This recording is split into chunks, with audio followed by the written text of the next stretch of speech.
Today is Monday, the 10th of August. We are with our dear friend and colleague and founder of this channel, uh, Larry Johnson, whom you know, who is highly respected all over the world, all over the global audience that has given us a rousing reception for everything that we do. And what we do is to bring you the information that is as deeply sourced as we can find it and as corroborated as we can find it and not varnished by any corporate media and not towing anybody's line. Our purpose is to inform you, which we have been doing, and we have received countless comments from you for which we are very thankful that you appreciate that. So today is Monday and today is Larry's day. Tomorrow it'll be Pepe, and we will continue like this, and later in the week it'll be the joint three of us. If you like what we do, please hit the like and subscribe button. Kindly go to our Substack channel, same name, Transition Protocol, become a paid member, and we will deliver this very high quality briefing to you inside your mailbox now twice a week. So, Pepe, please, oh, sorry, Larry, please go I, ahead. I'll start speaking with a Brazilian accent. Yeah, I think we'll call Friday the Transition Protocol Roundtable, the TPR, Yes. going forward. So the situation with respect to Iran and the entire, whether we're going to call it Middle East, West Asia, Persian Gulf, pick your term. Uh, it is the kinetic activity is now concentrated between Saudi Arabia and Yemen. And I've described this as Saudi Arabia is like the person that lives in a glass house and they decided to pick a rock fight with somebody that lives in a brick house and only has one window. Uh, so Yes. the Saudis may be able to break one window in the Yemeni house, the Houthi house, but the Houthis are going to break every damn window in the Saudi house.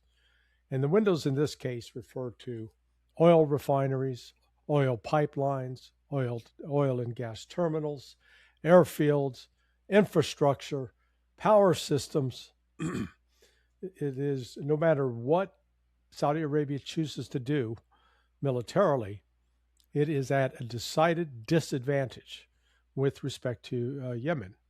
Yemen has a larger army than the Saudis. Yemen's army is more competent, better trained, better fighters than the Saudi army. And while the Saudis clearly have an edge with air power, the air power proves to be of really little use up against the ballistic missiles, which the Houthis have and have in abundance. So Ansar Allah is currently in a position of continuing to escalate, stopping Saudi tankers trying to come out of Yanbu and head south. And their only route now is to go north through the Suez Canal. Now, this raises an interesting question with respect to the Mecca, so-called Mecca agreement that was signed last week between Pakistan, Saudi Arabia, and Turkey. Now, this agreement wasn't born out of conversations that happened over the last couple of weeks, the last 3 or 4 weeks. This agreement has been in the works for some time. In fact, I think it may even trace back to prior to the start of the war on the 28th of February. Because if you recall, the Saudis signed a bilateral agreement with Pakistan back in September of 2025, about a week after Israel had carried out the attack in Doha, in Qatar, on Hamas negotiators. So the fact that this concept of looking for a new security architecture is not something that just developed recently. We know that at the end of April, when Foreign Minister Araghchi of Iran was visiting Moscow, that President Putin came out and specifically spoke about the need for a new security architecture in the Middle East. A week later, Araghchi was in Beijing, and Foreign Minister Wang Yi came out and repeated almost verbatim what Vladimir Putin had said. So, clear indication that both China and Russia were in sync on this. When Pakistan hosted the negotiations that led to the signing of the MOU in Switzerland in June, while that meeting was taking place, Pakistan's foreign minister was meeting in Cairo with the Egyptian, Turkish, and Saudi Arabian foreign ministers as well. We never got to read out what was being discussed, but I guarantee you this whole issue of, let's call it a Muslim NATO, a Muslim security arrangement, one designed to protect the Muslims in the Middle East. Now, there's been some speculation and with some understandable questions about whether or not that this agreement that was signed last week was targeted at Yemen or targeted at Iran. All we can say is let's look at the facts and see what's happened. The joint Pakistani-Saudi agreement was signed last September, and since then, Yemen has attacked several targets inside Saudi Arabia, significant targets, causing significant damage. What did Pakistan do? Nothing. What did Pakistan say about Yemen? Nothing. So I take that as a good, clear indicator that this security pact had nothing to do with Yemen, had nothing to do with Iran. Similarly, since the signing of that pact, there have been further attacks in Yemen that you would have expected, because again, the language reported in the press claimed that an attack on one is an attack on all. Well, there was an attack on Saudi Arabia, and neither Turkey nor Pakistan responded. In fact, Foreign Minister Fidan of Turkey made a point about emphasizing that this was not about Muslims fighting Muslims. So the other signal we received that suggests this is not your run-of-the-mill, let's call it secular treaty, that this has a clear religious, spiritual significance. Because instead of signing the agreement in Riyadh, they signed it in Mecca. And by signing it in Mecca, it was sending a signal, not just to the West, but to the Muslim world, that these were three, within their respective hemispheres, powerful Muslim countries. Turkey brings a substantial army. Saudi brings a big credit card. They've got some money. Pakistan brings nuclear weapons. And in this regard, in light of recent threats that have been made by Zionists in Tel Aviv and in Jerusalem against Turkey, now Turkey is not standing potentially alone against Israel, who is a nuclear power. Now Turkey stands there as well with a clear agreement from another nuclear power that we've got your back. So I don't think we can necessarily dismiss all of this as meaningless, but we still have not seen the details of the agreement. We've not seen the actual language, and we've yet to see, we've had incidents that in theory should have tested the agreement, that should have, if you will, broken the glass and forced a response. But so far, Turkey and Pakistan have chosen to ignore those incidents. So this leads us back to the question of, will this war between Saudi Arabia and Yemen continue to escalate? As it appears right now, the Houthis are taking a number of let's call them preemptive offensive measures that are destroying warehouses, destroying logistics, destroying assembly points of both the military units, the Yemeni military units backed by Saudi Arabia, as well as Saudi Arabian forces that are seeking to intervene. I think where this is ultimately headed, that Saudi Arabia is going to be forced once again to come with hat in hand to the Houthis and seek a deal, because the Saudis cannot afford to continue to suffer losses of infrastructure, of oil terminals, of air bases and supply sites. It would be way too costly for them. And as I said at the outset, people living in a glass house shouldn't get in a rock fight with somebody that lives in a brick house. It just doesn't end well. Now, this brings us back to the status of the war between the United States and Israel. Over the weekend, we've seen a couple of indicators, both press reports and statements by institutions, think tanks that are seen as somewhat close to the White House, indicated that Donald Trump's looking for an exit route. Not clear how he's going to get there, but what is clear is that the worsening economic situation in the United States and frankly in the world, a global economic recession that is, I believe, underway, just that the normal measures that are brought out to indicate, oh yes, we're in a recession, those haven't really been published yet.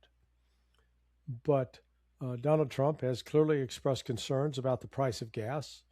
So far, the price of gasoline in the United States, while it is up, it's not as high as it could be, because the United States has continued to draw down its strategic petroleum reserve. But those levels are now reaching a critical level, and the United States will not be able to sustain those withdrawals without causing major structural harm to the actual caverns that are used to store the strategic petroleum.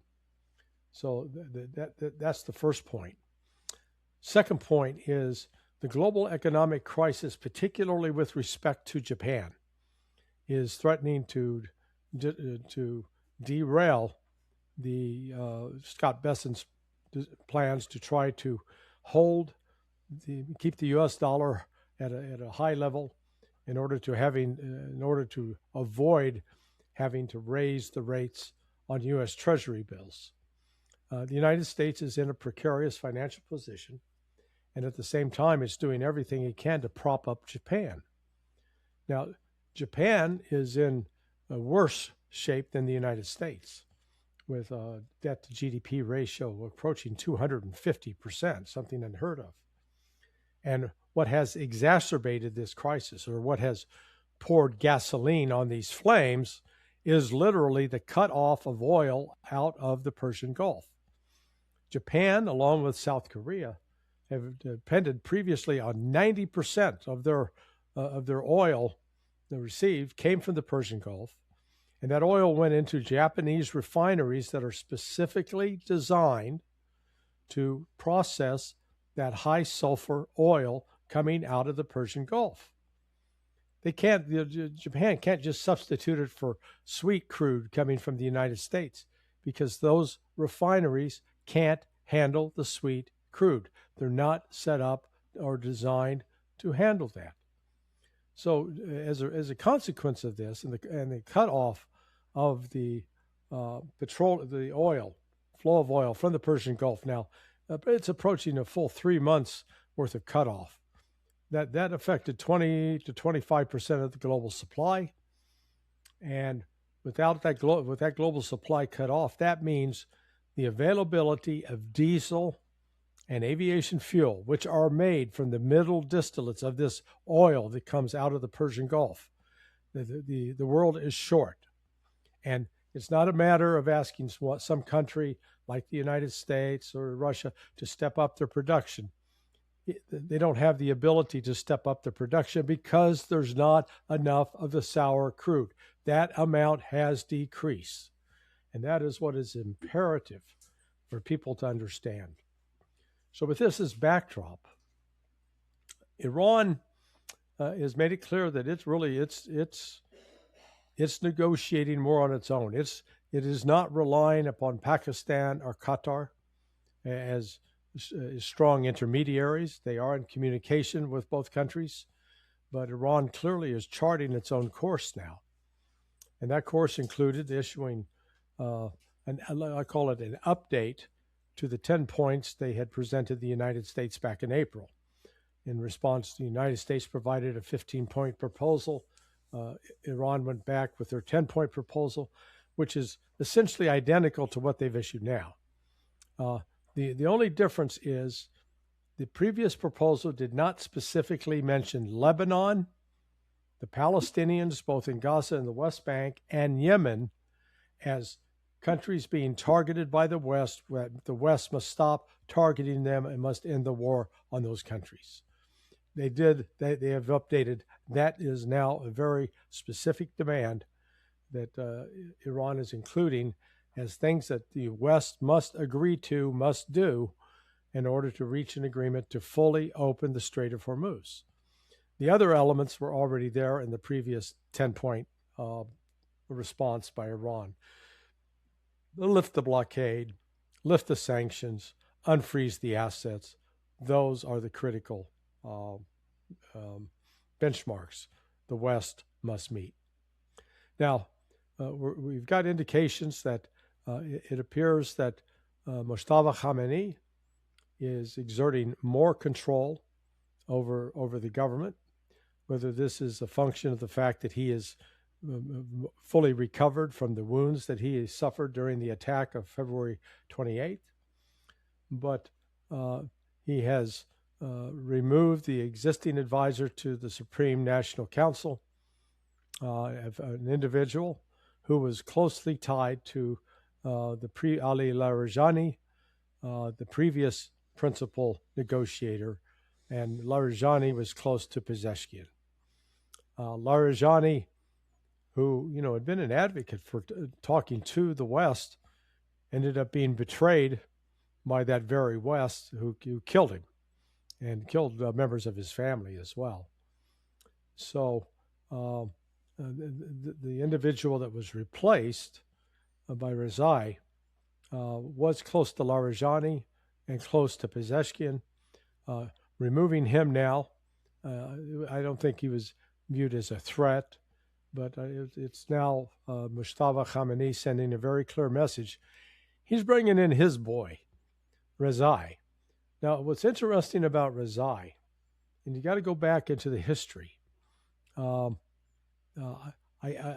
think it'd be worth examining. Did Mojtaba Khamenei ever serve directly under Rezaei during the Iran-Iraq War? Recall, during the Iran-Iraq War in 1980 to 88, Mojtaba Khamenei joined the IRGC, I believe, in 1987, and served for about a year and a half, close to 2 years. It'd be interesting, and Rezaei at that time was, he was a young man, roughly 24, 25 years of age, who was commanding in a senior position with the IRGC, despite such a young age. So it'd be interesting to see if the relationship actually goes back that long. I suspect it does, which would be one other rash explanation for Mojtaba turning to Rezaei right now. I think Western analysts will wrongly interpret this as Rezaei. They're appointing a hardliner. No, but they are appointing somebody more in depth, with greater depth and familiarity with the military options, the military capabilities, as well as he's got a background as a lawyer, of all things. So he's got both the military experience, the academic background to play a role as an advisor on a variety of subjects to Mojtaba Khamenei. So at this point, just the only significant talks that appear to be underway are between Iran and Oman. The Iranians have been positive so far about the potential outcome of that, but whatever the agreement that they will emerge with will include the following. Iran is not going to back off of its protocols established under the Persian Gulf Strait Authority protocols requiring any ship that wants to transit the Strait of Hormuz must fill out this online paperwork. Second, tolls will be collected, and how that the currency that will be collected in most likely will be Chinese currency, the renminbi. Uh, and that portion of that will be split with Oman. But for right now, Iran continues to very assiduously guard the Strait of Hormuz. No ship that has not filled out that permission gets through. And another one was hit today, sending a very clear message to the West and to those ship owners who think that they can try to run the gauntlet. They won't. And what's interesting in that regard is Trump previously had vowed that if the Iranians hit a ship like that, then the United States would immediately respond and take out a bridge or take out a power center or do some damage inside Iran. There now have been at least 6 of these Iranian strikes in the last 8 days. And the United States has not retaliated against the one. It would appear that the United States may have come to the conclusion military options are no longer viable options. So that's my summary there, Z. Well, excellent summary as always. Deeply thoughtful, deeply analyzed, deeply researched, and based upon the best available information that we have provided to yourself and to our audience now through you. I have a couple of other things that I would like to add, which I was sharing with you as you spoke, and those come from our, very informed sources that we are honored to bring to our audience, and those are as follows. Uh, we are informed that Mojtaba has largely recovered. This is an inside source from a person very close to Mojtaba and very significant to our audience and to our analysis. He was quite seriously injured in the attack carried out by the United States and by Israel. Killed his father, killed his wife, killed his daughter, and so forth. But he has largely recovered. And because he has largely recovered, he has more energy, more ability to actually exercise the powers of his office, which are enormous. And this recent personnel change was made as a result of the fact that Moshtaba is now ready to take more control. And even though this may be interpreted by certain quarters of the press that Mujtaba has become more hardline, our reporting says no, Mujtaba is not hardline. Mujtaba is very realistic. Mujtaba is seeking to get back into a state where Strait of Hormuz opens up as soon as hopefully the in this coming week, Friday or Thursday or soon thereafter. I mean, this is inside reporting that I can provide to you, to my audience, to our audience, that Mujtaba is seeking to accomplish that. Now, this has not been confirmed yet by Iran or by Islamabad, but I'm informed that Islamabad has been told to prepare for a very high level delegation from Iran. I mean, this is a confirmed fact coming from somebody who is actually making those security arrangements in Islamabad during this coming week. The ostensible reason is that they are going to participate in the 14th of August celebrations, the Independence Day activities, and so forth. But the real reason is that they are going to come and have talks with Asim Munir, with Shahbaz Sharif, and Pakistani leadership. And the goal would be to make a decision on the United States response to the points of contention that were provided to the United States via Pakistan. I am informed that the reply has been received. It's a major news that we are provided with, that Pakistan has received the reply.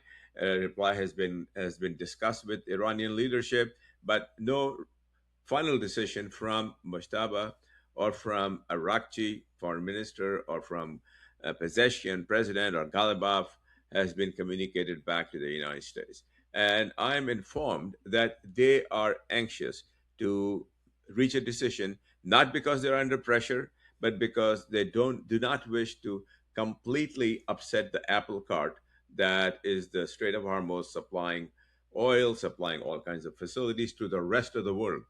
I mean, this point was emphasized to me a bunch of times. They do not want the goodwill that they have received from the rest of the world to turn against them. That, oh, we cannot get oil because Iran is so belligerent and Iran is so unreasonable, blah blah blah. Now that Trump finally seems to have understood that throwing missiles, throwing bombs at Iran is not going to accomplish anything.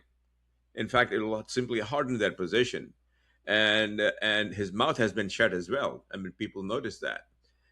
You may have noticed that as well, Larry. I noticed that the vociferations have stopped in the last few days. Have you noticed that? Yeah, no, no. He's, the Trump negotiating style is threaten, bully, um, almost go to an exaggerated extent to try to get the other side to make concessions. And it does appear he's come to the realization that's not working with Iran. No, not working at all. Yeah. In fact, it's having the opposite effect. In fact, it is emboldening to be more and more entrenched. And Mojtaba and Iranian leadership have understood that. They are working with Pakistan to reach a deal. Boldly, I will go on a limb, and if I'm wrong, I'm wrong. But and I have no crystal ball. I'm just basing this upon information that I am given by people I trust, of people who actually know what is going on. I'm told that there is a very strong possibility that before the week is over, when the delegation from Iran is in Pakistan, when talks have taken place, Iran would have delivered its response to the United States saying, okay, here we can meet, perform, and we are ready to perform. And it is not going to be a maximalist demand by Iran. It's going to be a reasonable demand by Iran, and it will be a demand that they believe U.S. has already said they are willing to fulfill. So, I mean, I provide that positive note based upon everything that you just said. And for our audience, I would also like to say that because we are privileged to know what is going on between between Turkey, Saudi Arabia, and Pakistan, particularly as it relates to the Mecca agreement. That there tentatively, I have time set with a person who was in the room when those agreements were signed. Not visible, but very much behind the people who were signing the agreement. And I've been given very honored to have a time with this person to hear from him firsthand what this all means. And it is my hope and my desire that when the three of us get together before the week is over, that we can break that particular piece of news which the world is actually waiting for, as to what really happened between the three countries that propelled them to sign their names to this pact. So that is for Friday when Larry, Pepe, and I get together, and it should be very significant news. Back to you, Okay. Larry. Okay. Now I think that summarizes it for today. That's our update. Encourage everybody to subscribe both to the Transition Protocol YouTube channel as well as to the Substack. Uh, Share it with your friends. Give it a positive recommendation. We would appreciate that and appreciate you tuning in today to watch this. And if you are willing to support us, we depend on your support. We have no sponsors. We have nobody who is telling us say this and say that. We simply do this because it is our belief that the world needs to know the truth that we have been blessed with, that we are privileged to have, and we bring to you with enthusiasm, and we will continue to bring to you. So if you would be kind enough to support that, small fee, $5 a month, will deliver a security brief inside your mailbox. Otherwise, this is completely free. So thank you very much. We shall see you tomorrow with Pepe Escobar, somebody you trust, and hopefully we will have better better news in the sense that maybe the world is getting out of this crisis. Thank you very much. Bye bye. Bye.